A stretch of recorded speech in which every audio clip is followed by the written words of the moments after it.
अहम ख़बरवां सां शेयर कयूं पिया। खुराक खाते जी वॾी कार्रवाई, 2 ऑफिसर बरतरफ़ कया विया। 20 ऑफिसरनि खे आख़िरी नोटिस जारी कयो वियो आहे। करप्शन जे इल्ज़ाम में ज़िले फूड कंट्रोलर गुल मोहम्मद सुमरो खे बरतरफ़ कयो वियो। फूड सुपरवाइज़र सिकंदर हयात बुरड़े खे बि नौकरी तां बरतरफ़ कयो वियो। गुल मोहम्मद सुमरो खे 881 टन कणक जी रक़म वसूल करण जो हुकुम, सिकंदर हयात बुरड़ो खे 3 करोड़ 44 लख रुपया वसूल करण जो बि हुकुम जारी कयो वियो।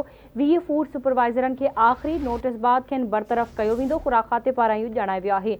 खुराक खाते जी वॾी कार्रवाई, 20 ऑफिसर बरतरफ़ 2 ऑफिसरनि खे बरतरफ़ कयो वियो आहे। 20 ऑफिसरनि खे आख़िरी नोटिस जारी कयो वियो आहे। करप्शन जे इल्ज़ाम में ज़िले फूड कंट्रोलर गुल मोहम्मद सुमरो खे बरतरफ़ कयो वियो। फूड सुपरवाइज़र सिकंदर हयात बुरड़े खे बि नौकरी तां बरतरफ़ कयो वियो। गुल मोहम्मद सुमरो खे 881 टन कणक जी रक़म वसूल करण जो हुकुम ॾिनो वियो आहे।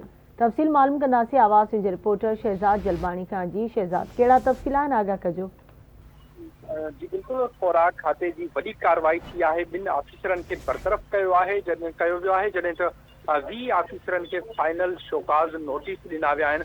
करप्शन जे इल्ज़ाम में ज़िले फूड कंट्रोलर गुल मोहम्मद सुमरो, फूड सुपरवाइज़र सिकंदर हयात बुरड़ो खे नौकरियुनि तां बरतरफ़ कयो वियो आहे। इन जा ऑर्डर पिणु जारी कया विया आहिनि।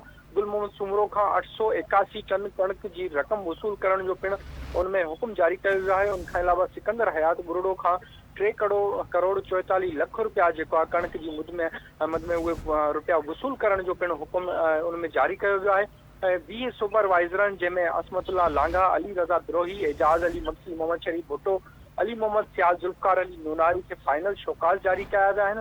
फाइनल शोकाज़नि में अयाज़ अली मशहूरी, सफदर अली खोखर, शहबाज खान, मेमून तुफ़ैल अहमद भुट्टो, हिदायतुल्लाह भंगवार, छुट्टो जखरानी, मोहम्मद अयूब बजाराणी खे पिणु फाइनल शोकाज़ नोटिस जारी कया विया आहिनि। उनखां अलावा final show cause notice Wajid Ali Mugheri, Imran Khan Kambu, Fayaz Ali Mugheri, Sarwar Maksi, Sajjad Jarwar, Ijlal Mustafa Maksi, Rizwan Ali Pechuho खे पिणु फाइनल शोकाज़ नोटिस जारी कया विया आहिनि। वाज़ रहे त 20 जेके फूड सुपरवाइज़रनि खे फाइनल शोकाज़ नोटिस जारी कया विया आहिनि, इन्हनि खे पोइ बाद में बरतरफ़ पिणु कयो वेंदो। जेके शोकाज़ नोटिस आहिनि उन्हनि में इहो पिणु ॼाणायो वियो आहे त इन्हनि खे बरतरफ़ कयो वञे अॻिते। जी ठीकु आहे, मुंहिंजी महिरबानी शहज़ाद अपडेट